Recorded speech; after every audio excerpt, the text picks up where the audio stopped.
Okay.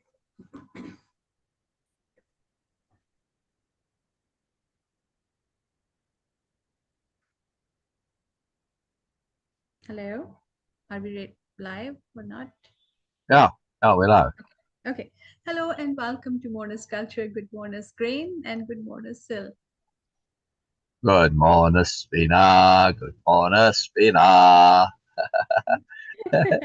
I'm happy to be here, Beena. Happy to be Yes, here. Good morning. I can hear you. I can hear in your mood and voice that it's a deliberate choice that you have made Yeah, to uplift energy, to yeah, actually really yeah, pull that energy yeah, up, which is something very profound about way of yeah. impeccability. That it provides you tools to deliberately acquire mood of your choice. Okay, and also Yeah, yeah. that you can leverage energy even Mm. when you're feeling low energy, but you will acquire, of course, anyone who is doing way of impeccability and has done, they know that way of impeccability provides us tools with the help which help us to leverage our energy also. This is something I was not believing it, like completely, come on, how it is possible? When I'm low energy, I'm low energy. But that's the problem, that we accept that and we almost surrender ourselves to this idea that we cannot do this because it is so duh for us that, oh yeah, it's low energy, it means that it is going to stay low. No, you can leverage your energy. You can leverage your mood also. You can acquire a deliberate acquired mood in any circumstances. Um, when circumstances are not supportive for a joyful, um, cheerful mood, you still can do this. When circumstances are not supporting you for a serious, sober, decent mood, you can still do that. Oh, yeah, It's all oh, yeah. about it's all about the real empowerment, what I'm talking about, because you Yes, cannot be empowered until you have this ability to acquire a deliberate mood and yes, of course yes. be able to leverage your energy Yeah, in every yeah. situation, in any situation, actually. Oh, yeah. This That's is crucial. something, yes, we assume that, Absolutely crucial. Yes, exactly, we assume that empowerment is about, like, okay, yes, I learned some skills or I have some degrees, so I can do all these things. And empowerment really comes with when you have this ability to learn new things by your own, like, okay, really, by yourself. when Yeah, by yourself, when circumstances ask you or push you in that situation where you have to learn something new, where you don't have yeah. teachers, where you don't have a disciplined or structured format of teaching and all that, still you learn. This is what true empowerment is, when you have this ability to learn anything, whatever you want to, Yes, whatever you need to. This is the real yes, empowerment. And even when we go a bit further in the Moreness culture, empowerment means that you are empowered enough to acquire deliberate mood. yes, yes, yes, yes, yes. I want to add something very profound onto the screen. Yes, please. In Way of Impeccability and mourners culture in general, we are switching from the default assumption that what we are aiming for is to do our best. No, we're not. Hmm. We are looking to Hmm. do what's needed. That is often way more than your best. Plus, your Yes. best is just what your current best is. Your best can change. Hmm. So if you have this mindset of doing your best, it tends to kind of lock you in at your current ability.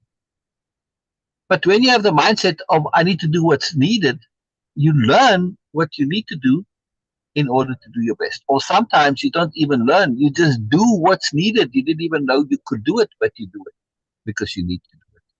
It's appropriate. Wow. You just it just comes, it just upgrades. I didn't know how I figured it out. I have no idea how I did it, but I did it because I needed to. Yeah? And Yes. that ability, that is dependent on personal power. Hmm. The ability to do what's needed, it relies on personal power. Yeah? That's a Yes. big deal. And that's very different because, like I said, you are now trusting in your ability to do what's needed, and you cultivate this ability because you're being impeccable. What does impeccable mean? Best use of energy. It means that you Yes. are conservative with your energy. You're kind of a miser with your energy. You don't waste it on Mm. nonsense, right? And you Mm. use your world sparingly. Remember, this came up yesterday. Yes. Yes. And using your world sparingly again. Why? Because you are saving that personal power for when you absolutely need it. Don't waste it on nonsense. Yeah? I don't use my personal power Yes. to get that Ferrari. I don't really need that Ferrari, and when I get it, I find that well, it's like more hassle than it's worth, and it's just an indulgence. It's petty. It's for ego. It's for status. It's for nonsense. This is just a horrible, horrible use of your personal power. I mean, it's almost a crime against the universe. I mean, is it really? You're free to do what you like, but Mm-hmm. it's pointless. It's foolish, right? So when we understand this and we start living in this world where energy is a big deal, and energy is one thing, power is a different thing, right? Power is the ability to use energy. It's applied energy deliberately. Yeah? Energy without Yes. the ability to use it, it's just energy. There's no power to it, right? So it's very important. The personal power is the ability to transmute, transform, to use that energy, to put it into practice. And that is also practice that makes this possible, right? Uh, Les Gundrev, it's an interesting name. Les Gundrev. I don't know if it's two names or one name, but anyway. Hello, Les. I'll just call you Les. It's easier than saying Les Gundrev. I don't know, Gundrev. I'm assuming that W is pronounced, in either the Dutch way, German way, or in Urdu, they also reverse it. Right? So, anyway, and Essa joined us as well. Brilliant. All right, let's continue with our reading. But this point that I'm making, to get out of this default mindset and it of doing your best and doing what's needed, that ability is a very big deal. Right? To challenge. It's part of Moreness-Culture and Way of Impeccability, and it's inherent. It's core. We are challenging these norms that seem sensible, but we've got to examine them and challenge them. There is many things that seem sensible on the surface, but when you think about it a little further, suddenly, oh, like doing your best. When you think it through, especially think it through to the end, and you perspective shift on it to multiple perspectives. That's why those two things are so incredibly powerful. It changes everything.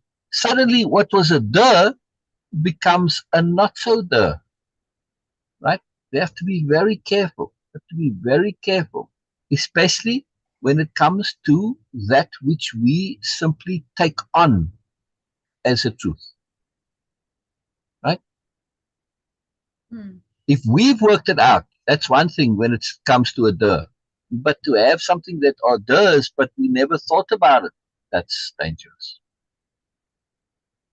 right? Like in this case. Yes. We just take for granted, oh, all I can do is do my best. Well, that also can be a recipe for, I don't want to say kind of crappiness, but a recipe for basically being very safe in a way. Yeah? You know what your best is, and you know what you can do, and you just do that. You don't extend yourself. You don't put yourself out there. You don't look to make any leaps, any jumps, any growth. See, it Mm. becomes a bubble that keeps you where you're at by consequence. So when we learn to look at implication and consequence, yes, everything changes. I want to be very careful about stuff that we believe, because that's kind of a belief. It's not really a fact. Now, it sounds like it's a fact. Well, all you can do is your best.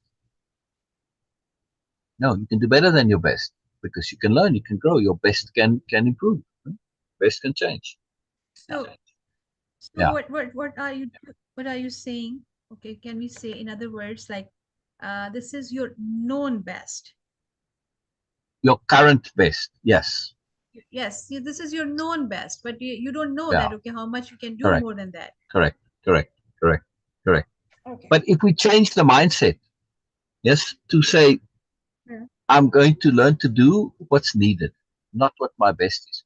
For instance, Beena, when you were Yes. thrown into the deep end and you had to just, you know, be on camera and you had to just, carry stuff because I don't know what happened. I think at the time I was ill or my technology dropped me, and you just had to carry on and take over, right? You had to step up and talk in public, is in essence. Yeah. Right? Hmm. At that point, you'd never done it before. Your best, your best didn't exist even. Your best Exactly. was nothing. Not that you ever did that, right? But it could have been. It could have been the thought in your head. Well, you could have stumbled along and ummed and ahed and apologized or whatever. But you just went and you talked, and that was it. You did what was needed. Yes. You see the difference, Veena? Yes. You Yes. didn't know that you could Yes. do it, but in the moment you discovered Exactly. that you could. I knew you could, and that's why I was happy to kind of throw you into it, right? Hmm. So I remember still saying, "Well, Veena, you'll just have to do it." Yes. I mean, I'm taking a chance, but I was very confident on that chance. Things like that. I don't, I can't remember many other instances of doing something similar. It's something that I'm not very keen to do because it is a Hmm. chance that you take. You have to be very sure about things, but you can never be 100%, right? So it's a chance, it's a risk that you take because it could backfire, right? And Oh, somebody, and yes. I've seen it happen where somebody had the opportunity to step up and they didn't, and they went the other way, and then it was years or never recover from that. Oh, wow. Yeah, I was driving in a car with somebody, right? And Oh, yes. and Oh, yes. and Now I remember. yeah, and they were just giving me the world's worst of like uh, a hard time on driving this, driving that, and we were just like I don't know, a few parking spaces away from our house where we lived or apartment where we lived, right? And I stopped the car and said, "Okay, well, you drive, since you now know how to do it so good." But they didn't, Yes. they just and I got off and went home and left the car for them to park and put away. But they didn't. Hmm. They just left it there, which is astonishing and mind blowing to me that you're willing to let something be a problem. But yeah, you had all the stock in the world, and when it came time for you to step up, no, you know, there was an opportunity to prove, and then I would have shut up, and then you could have said whatever you liked about the driving after that. No, it was an opportunity. It was an opportunity to demonstrate that you might not know how to do it, but you can do it your best. Because they hadn't driven up until that point, so but you could learn, you figure it out. No. Well, they're supposed to have known because they were telling me how to drive. Anyhow, but it was revealing, you see. So then I knew something about that person that wasn't was a bit of an awful truth, but so be it. So be it. Yeah, right. Yes. Interesting stuff. I mean, and Beena, she just it was like nothing, which tells me a lot about Beena too. All right, let's continue with our reading, Beena. Let's continue with our reading. Yes. It's Yes. fun stuff. I'm enjoying it, and it's very powerful. Yesterday we finished the chapter on being accessible or being inaccessible. Right? It is a Oh, power, yes. both, and available, unavailable. So we got 4 terms to add to our dictionary of power: availability, unavailability, accessibility, inaccessibility. They're all power terms. Yes, because you can Yes. be appropriately available, you can be inappropriately available. Yes, they go both ways. Yes. To me, Yes. available and accessible, rather just figure it and say appropriate, be appropriate, right? Be appropriate with everything, and that includes with availability and accessibility. But those two things really are about energy management. And when you understand appropriateness in terms of energy management, it's not just about physically being available or unavailable. Yes, you can be in a meeting and and your energy is a bit low, and you don't push your energy out there. You just in a low mode.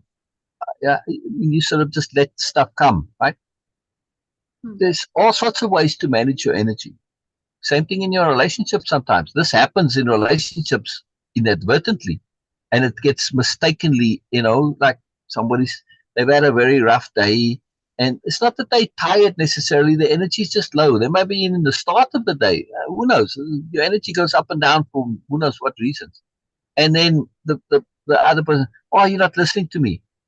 Well, they are, but the energy's not quite there. Why? Because the energy's too low. They don't have the extra energy to put it out there to really listen to the person. It takes energy to really listen to people. Yeah?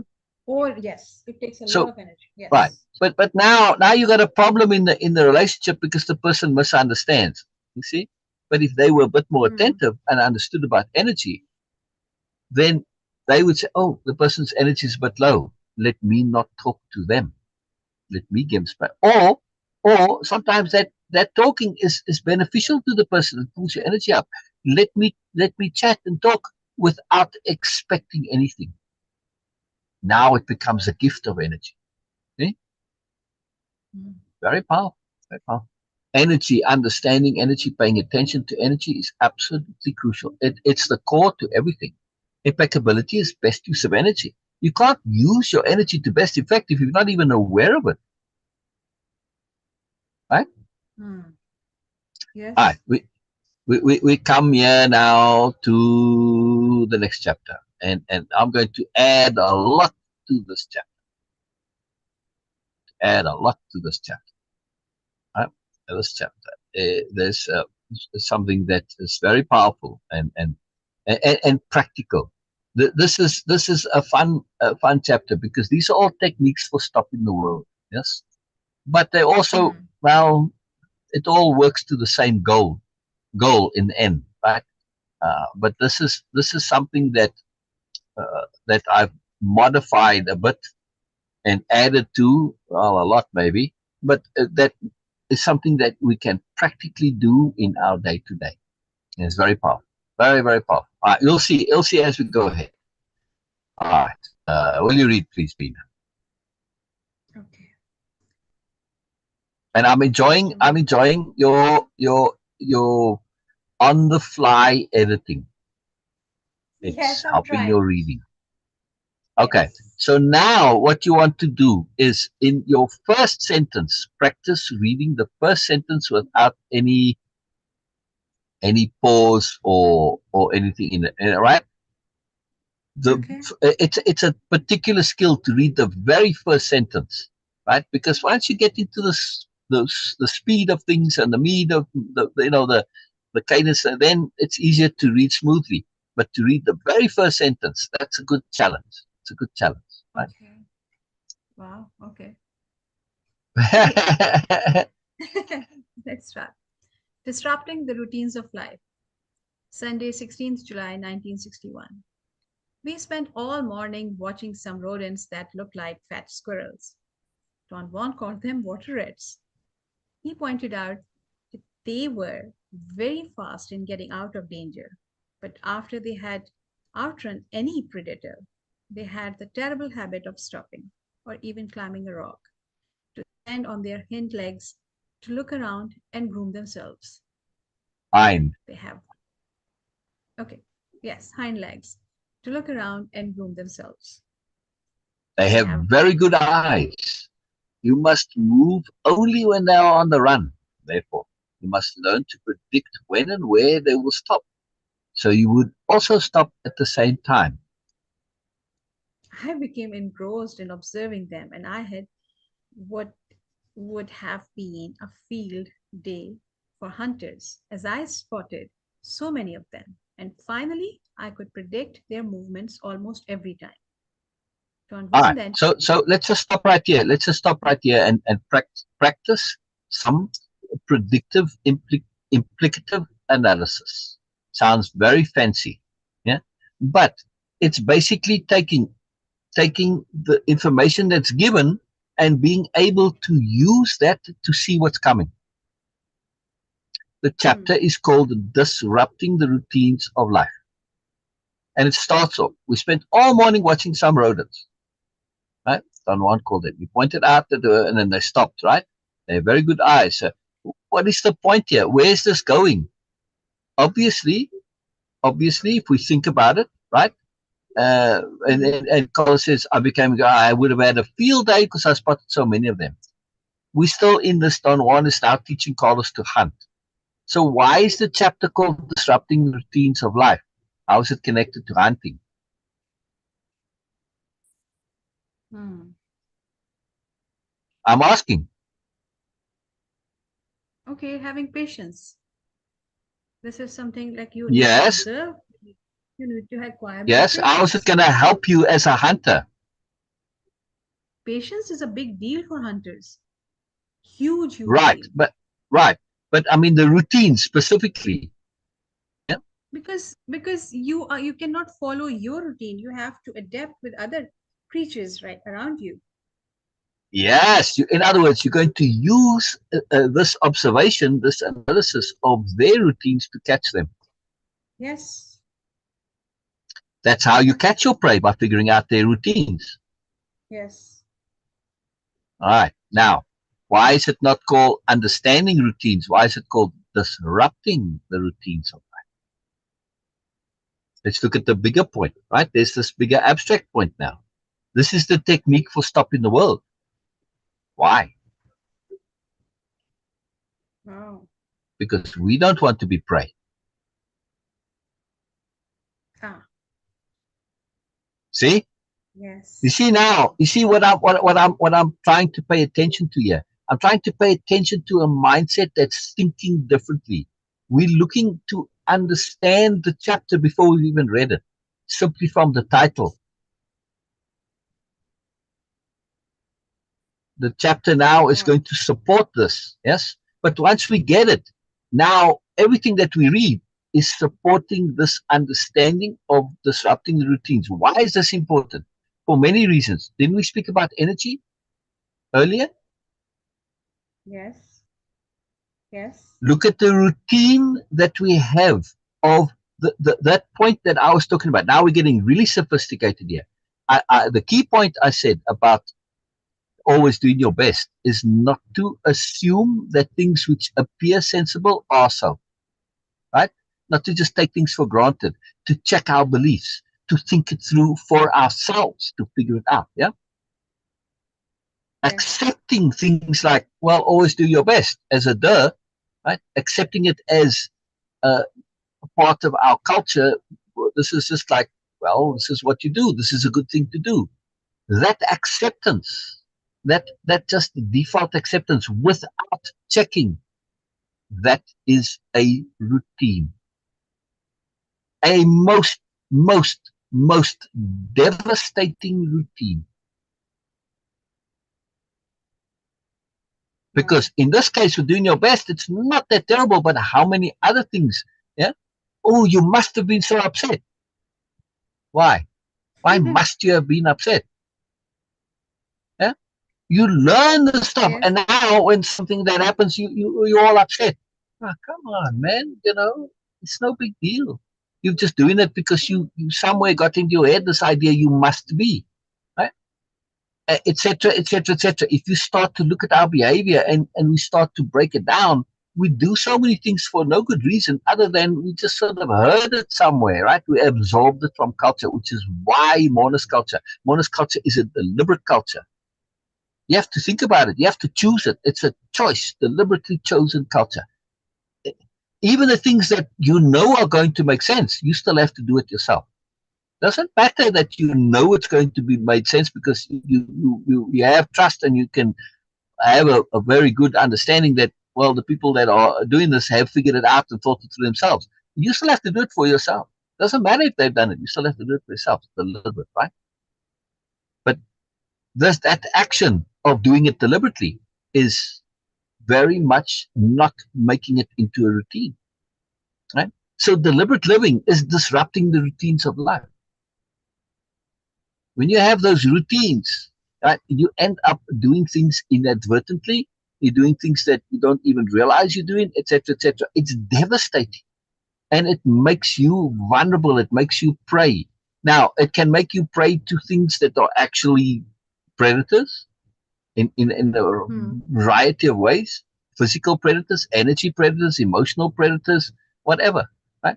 But also, it makes you prey to inadvertency, to things like acceptance, which just, you're just doing things which aren't actually very valuable, and they are detrimental, and you don't even realize you're doing it.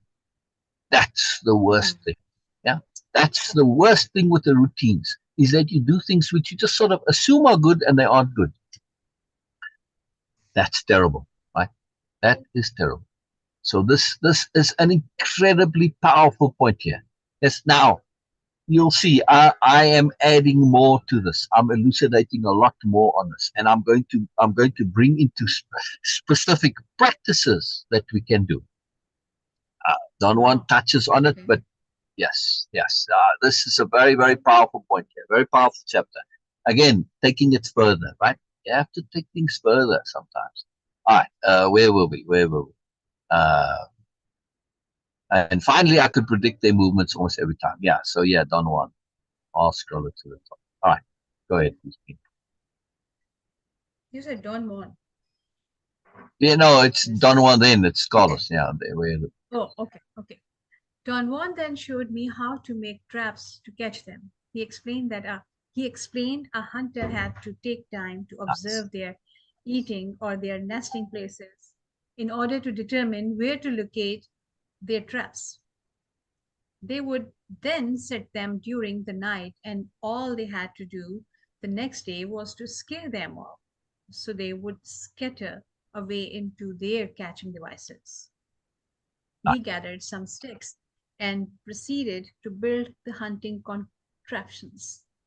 I had mine almost finished and was excitedly wondering whether or not it would work when suddenly Don Juan stopped and looked at his left wrist as if he were checking a watch which he had never had, and said, according to his timepiece, it was lunchtime. I was holding a long stick, which I was trying to make into a hoop by bending it in a circle. I automatically put it down with the rest of my hunting So brilliant! paraphernalia. It is so brilliant. That's why I started laughing, because I remember this now, right? And all of a Hmm. sudden he looks at the thing. But did he make the sound? Did he make the sound? Or did he just look Never. at his thing? No, just Oh. looked at it. Yeah, wait. Don Juan looked at me with the expression of curiosity. Then he made the wailing sound of a factory siren at lunchtime. Please continue, Beena. Okay. Don Juan looked at me with an expression of curiosity. Then he made the wailing sound of the factory siren at lunchtime. I laughed. His siren sound was perfect. I walked towards him and noticed that he was staring at me. He shook his head from side to side. I'll be damned. What's wrong? He again made the long wailing sound of a factory whistle. Go back to work. I felt confused for an instant, but then I thought that he was joking. Perhaps because we really had nothing to make lunch with. I had been so engrossed with the rodents that I had forgotten we had no provisions. I picked up the stick again and tried to bend it. After a moment, Don Juan again blew his whistle. Time to go home. He examined his imaginary watch and then looked at me and winked. It's It's, 5 o'clock. he said with an Moreness-Living energy. He said with an air of This is someone too revealing brilliant. a secret. I thought I thought he had suddenly become fed up with hunting and was calling the whole thing off. I simply put everything Let's down stop and there. Let's okay, stop there, right? Uh, yes. Carlos, let's look at this. We're going to look at a whole multiplicity of things. One, we are looking to understand Don Juan's personal culture, right? And Don Juan's personal culture, which is a culture of sophistication. Also, it is a culture and a mindset, a way of being in which he is looking at the bigger picture. Now, yeah, in this little scenario, yes, this incident of the time, the scheduling, right? We see how Don Juan is operating from a different contextual perspective to Carlos. Eh? Carlos misses the point of it entirely because he's in the bubble of specifics. He doesn't look at the overview perspective. He doesn't look at the big picture. He's not looking at things from an abstract point of view. Yeah. If he did, if he was in the habit of looking at the abstract, the moment Don Juan did that, you're like, yeah, you're right. I'm kind of like just caught up in routines. It would be obvious what Don Juan is doing. Yeah. But it's not obvious. And then right here at the end, when he says it's 5 o'clock, I thought he had suddenly become fed up with hunting. He now interprets Don Juan's behavior according to his psychology and criteria of behavior. Childishness, not Hmm. appropriateness, right? You're doing something and now you get fed up and you quit. This is not the way to live. This is just ridiculous. This is absurd.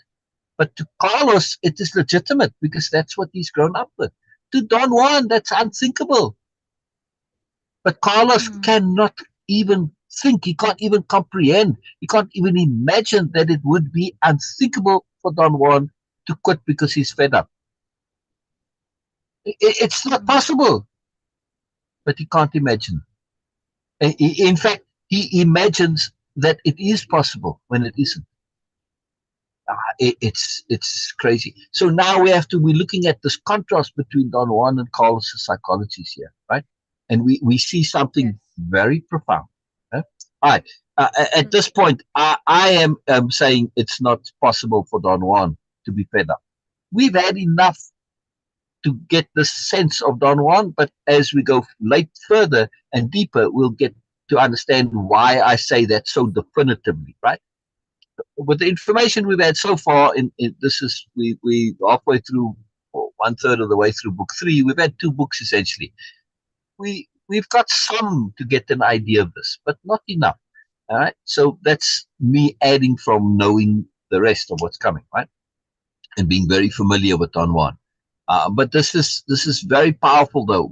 Still, though, based on everything I've said from the information here, just on this page, we can get to see a lot, right?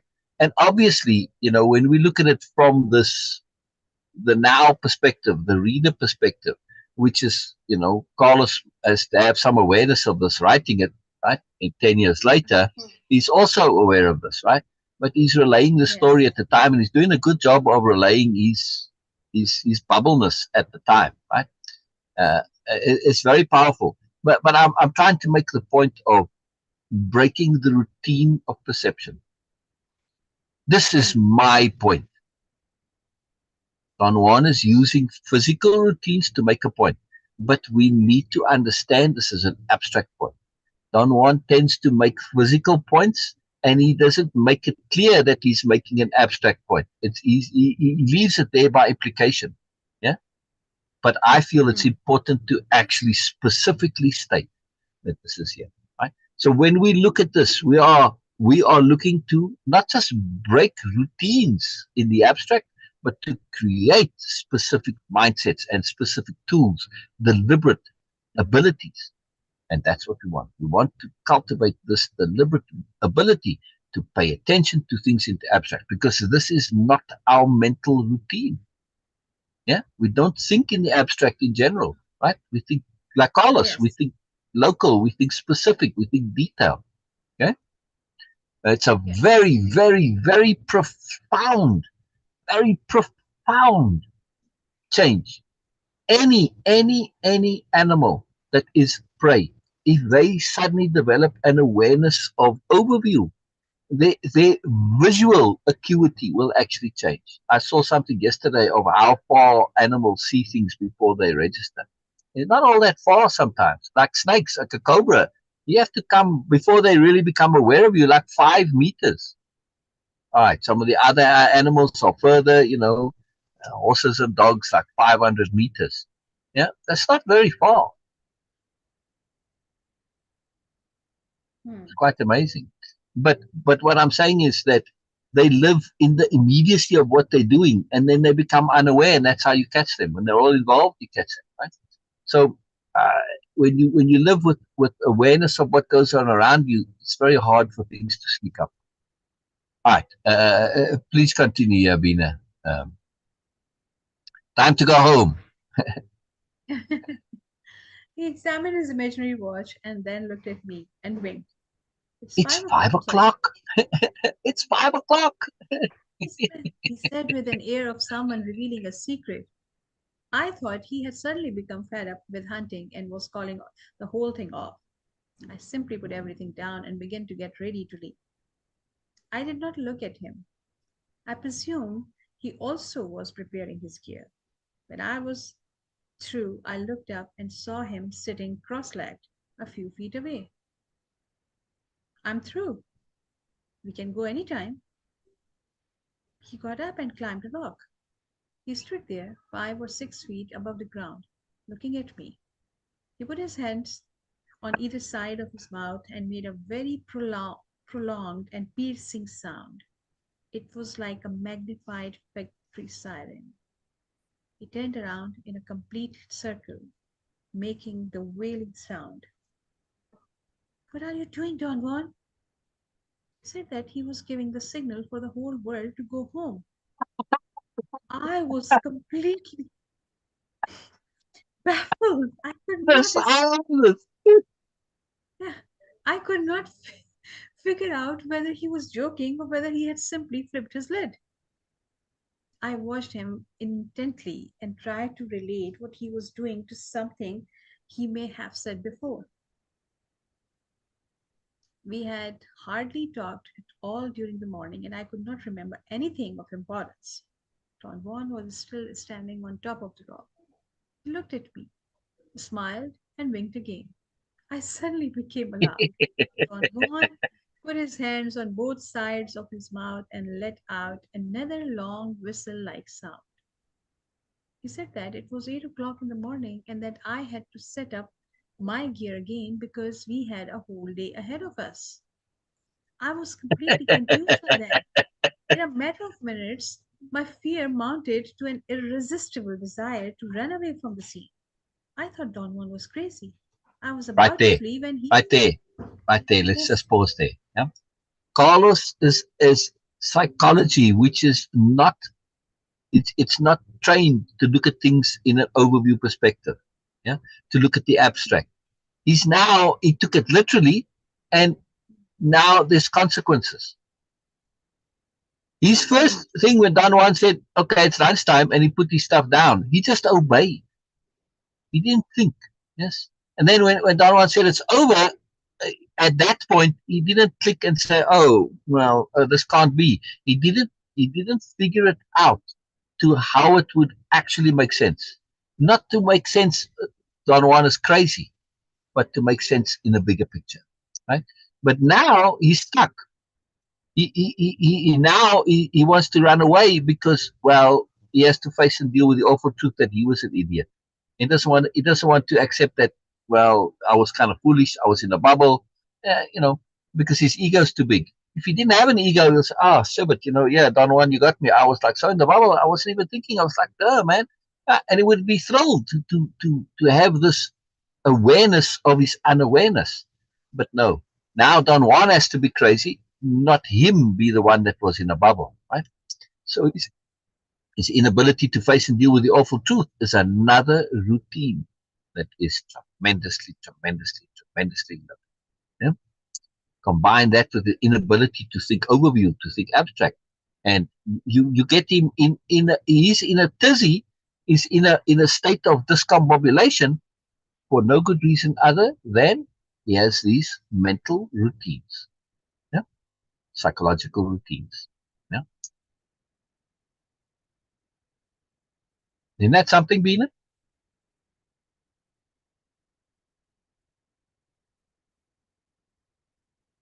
I'm not hearing you, Beena. You muted. Right. I was completely confused by then. In a matter of minutes, my fear mounted to an irresistible desire to run away from the scene. I thought Don Juan was crazy. I was about to flee when he slid down from the rock and came to me, smiling. You think I'm crazy, don't you? I told him he was frightening me out of my wits with his unexpected behavior. The thought, his, No, no, he no. You said, skipped a line.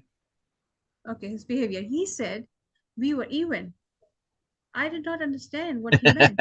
I was deeply preoccupied with the thought that his act seemed thoroughly insane. He explained he had deliberately tried to scare me out of my wits with the heaviness of his unexpected behavior because I myself was driving him up the walls with the heaviness of my expected behavior. He added that my routines were as insane as his blowing his whistle. Yeah, I was shocked and asserted that I did not really have any routine. I told him that I believed my life was in fact a mess because of my lack of healthy routines. yeah. Don Juan laughed and signaled me to sit down by him.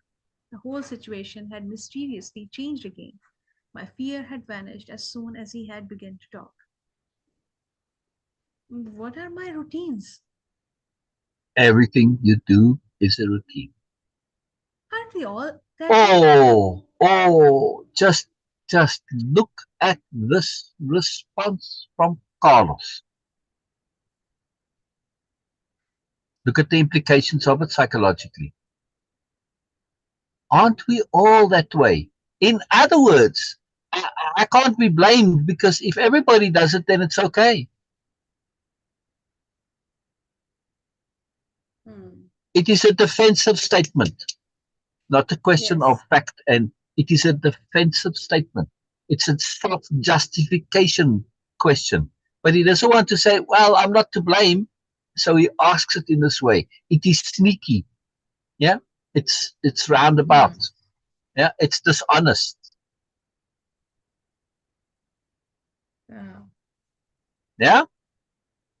yes. I have some news for Oh. people.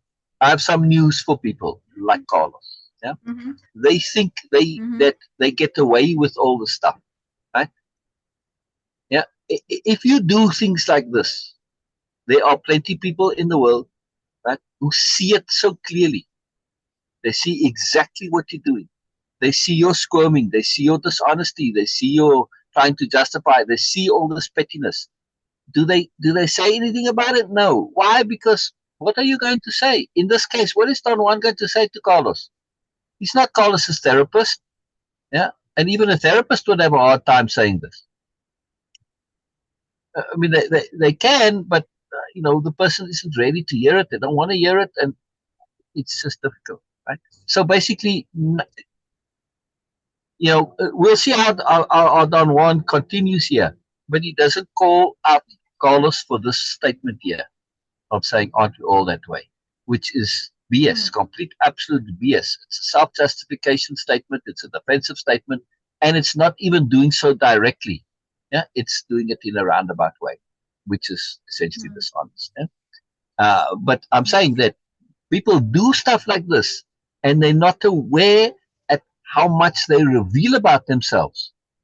I got news for people. There's no such thing really as secrets. Yeah? Anytime you learn to perceive things, you can see what's going on. So don't live in a way where you have to be secretive about yourself and hide things like this because it's not hiding it, right? Just learn to be honest. Learn not to be full of nonsense like this, and learn not to be so petty and so childish. Uh, Everything is due as a routine. The question really is, oh, based on what? How do you substantiate that? I don't think so, right? Instead of saying, aren't we all that way? Yeah. It's just a Yes. different way of living. So Don Juan replies to that. He says, not all of us. I don't do things out of routine.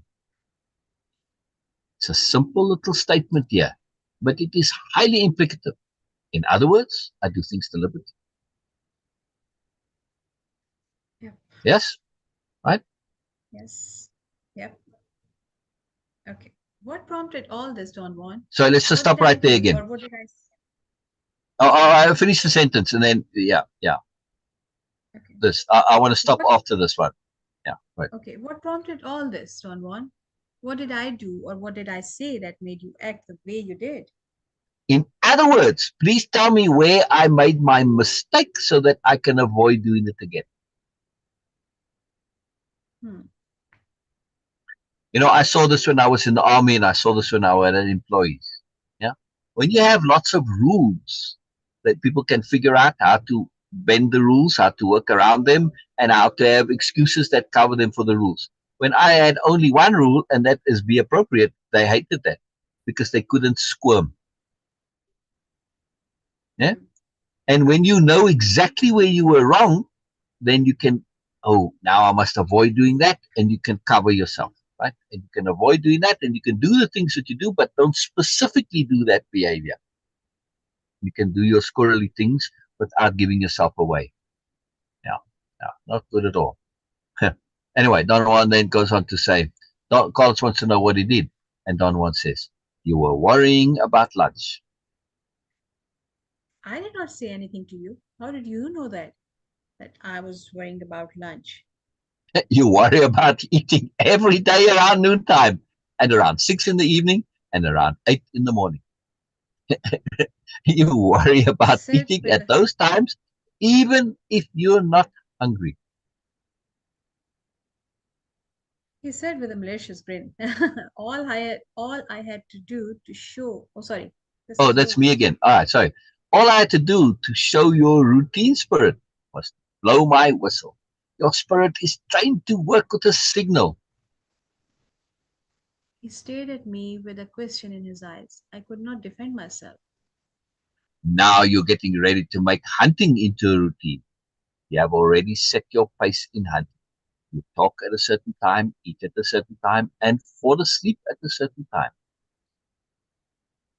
I had nothing to say. The way Don Juan had just described my eating habits was the pattern I used for everything in my life. Yet I strongly felt that my life was less routine than of most of my friends and acquaintances. You know a great deal about hunting now.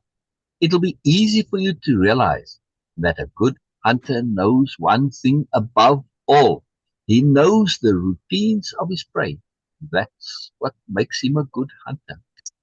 If you would remember the way I have proceeded in teaching you hunting, you would perhaps understand what I mean. First, I taught you how to make and set up your traps. Then I taught you the routines of the game you are after. And then we tested the traps against their routines. Those parts are the outside forms of hunting. Those parts are the outside forms of hunting. Now I have to teach you the final and by far the most difficult part. Perhaps years will pass before you can say you understand it and you're a hunter. Don Juan paused as if to give me time. He took off his hat and imitated the grooming movements of the rodent we had been observing. It was very funny to me. His round head made him look like one of those rodents. To be a hunter is not just a trap game. A hunter who is worth their salt does not catch game because they set their traps or because they know the routines of their prey, but because they themselves have no routine. This is their advantage. They are not at all like the animals they are after, fixed by heavy routines and predictable quirks. They are free, fluid, and unpredictable. Wow. Yes, wow. What Don Juan was saying sounded to me like an arbitrary and irrational idealization. Why? Why, Carlos? Why? Why? Why? Why? Why, Carlos? What would Carlos say? Well, Carlos couldn't really answer that question if you asked him why. Why is it arbitrary and irrational? You want it to be arbitrary and irrational because the implication is that you are not like that, and because you are not like this excellent way of being, by contrast, in your comparative mindset, mentality of opposites, that means you are crappy. Yes, you are. Get over it. Learn and grow. Don't try and defend your crappiness. You get no value out of defending your crappiness. Yeah. This is again Mhm. defensive. Defensive. Yeah. Right? Yes. Yeah. Yes. Please continue. Okay. I could not conceive of life without routines. I wanted to be very honest with him and not just agree or disagree with him. I felt Good. what he had in mind was not possible to accomplish by me or by anyone. I don't care how you feel. In order to be a hunter, you must disrupt the routines of your life. You have done well in hunting. You have learned quickly.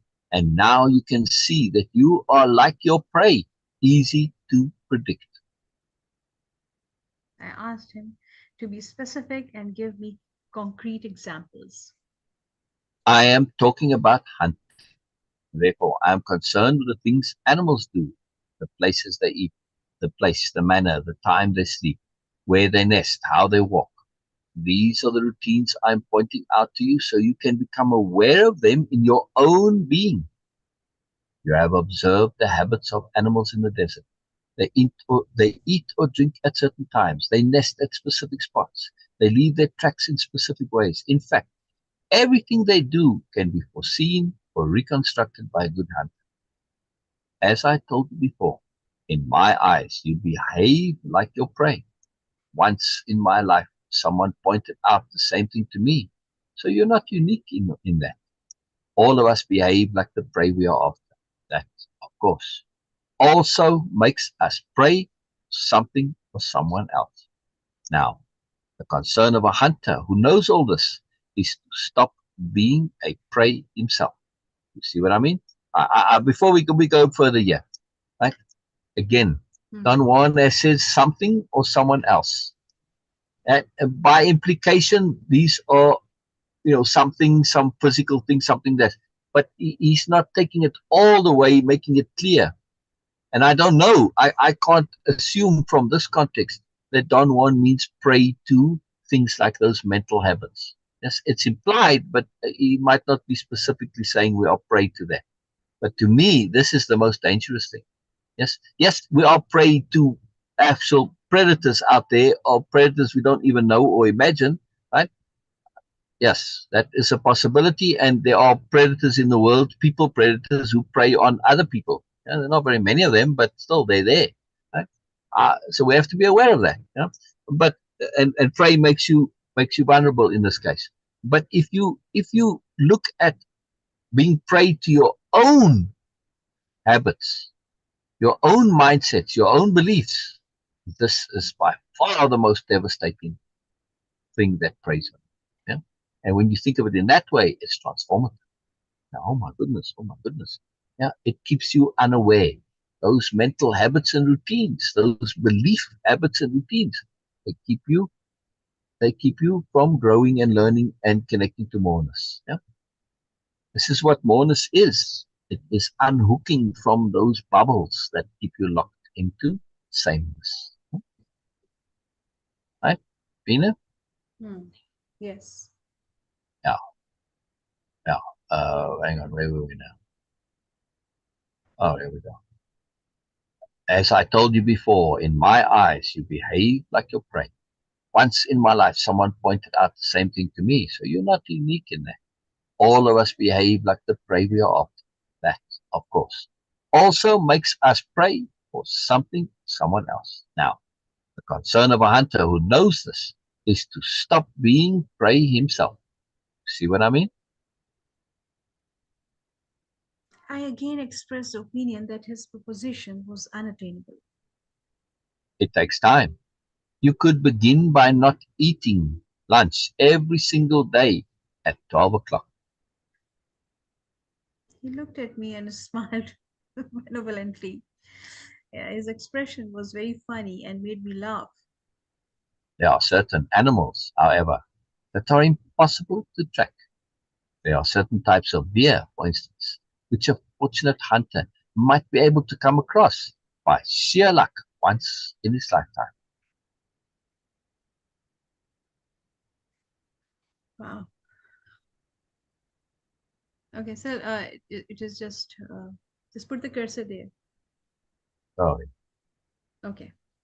Don Juan paused dramatically and looked at me piercingly.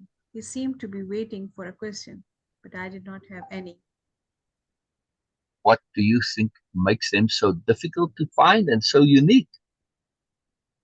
I shrugged my shoulders because I did not know what to say.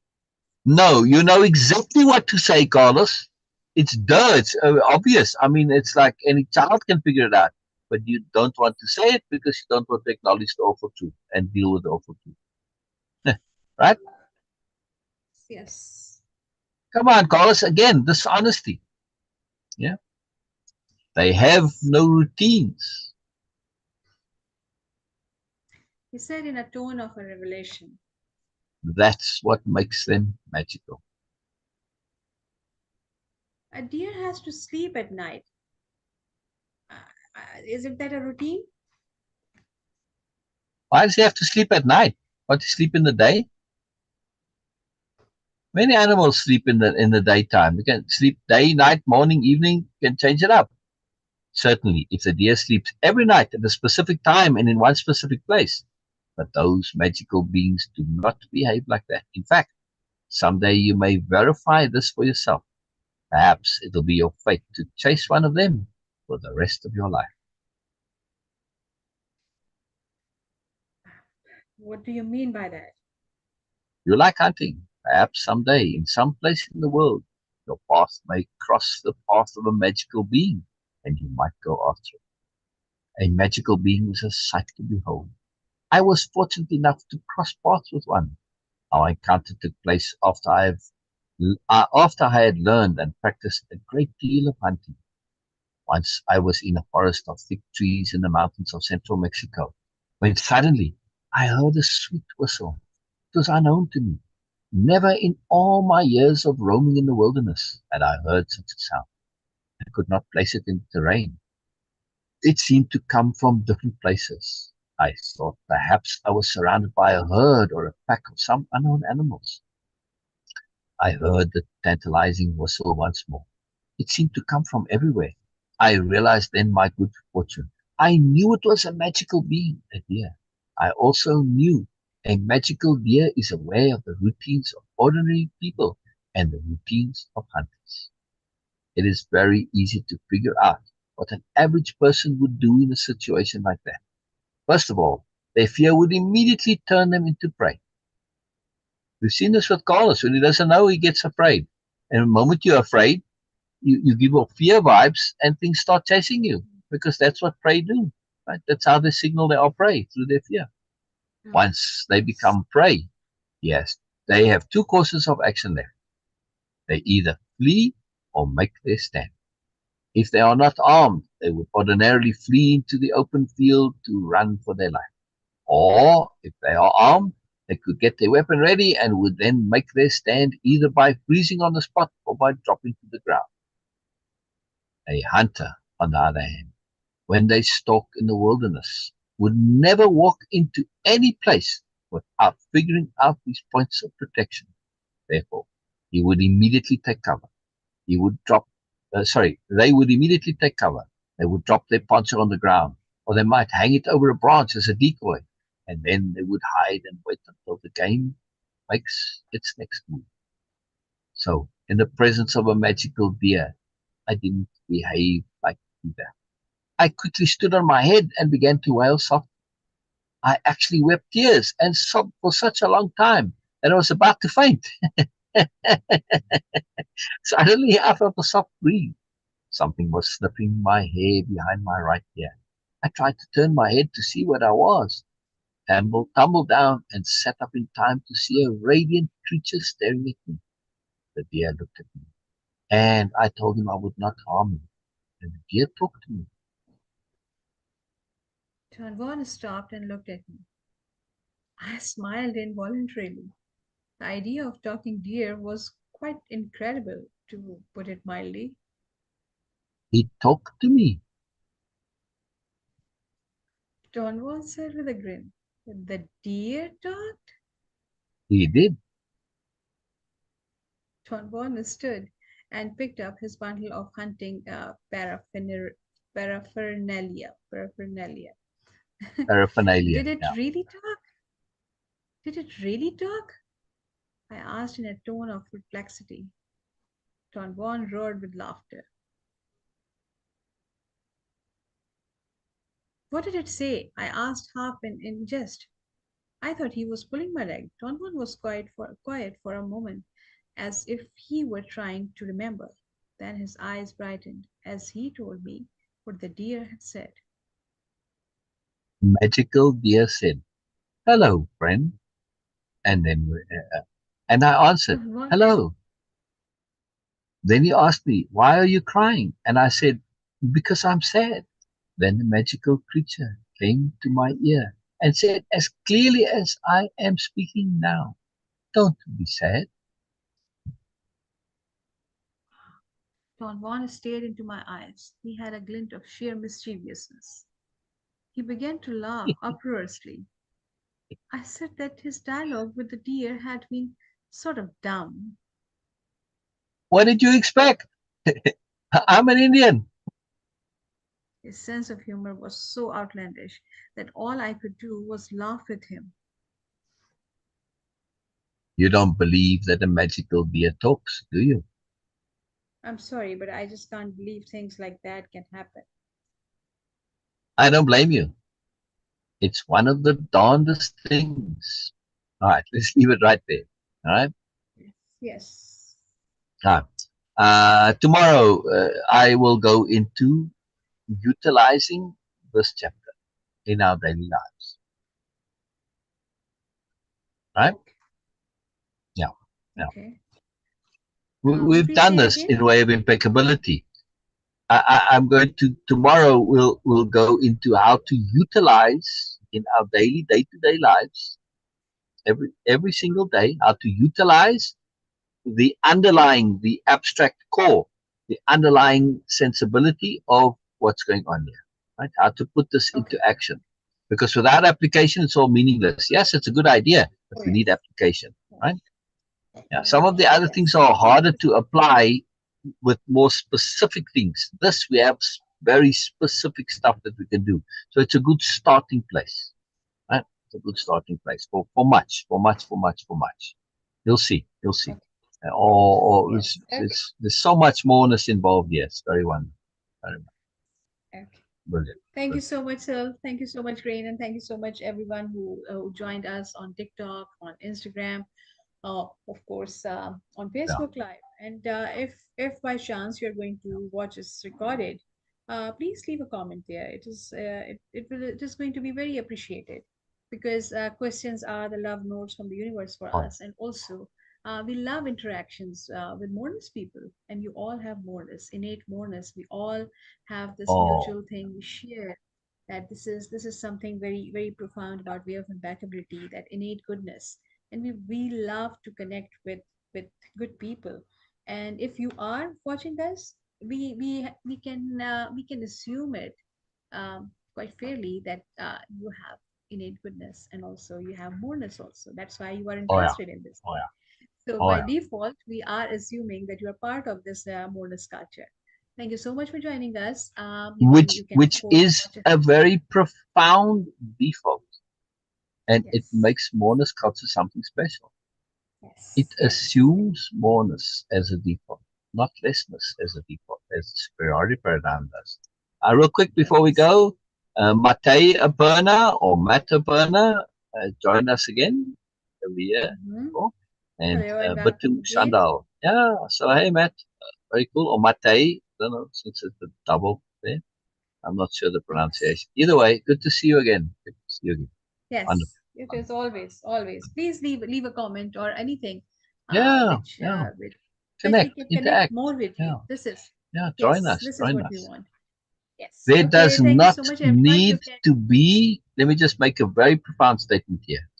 In order to join, you do not have to have equivalency. I'll leave it there. Bye bye, everybody. Okay. Okay. Bye for now. See you tomorrow.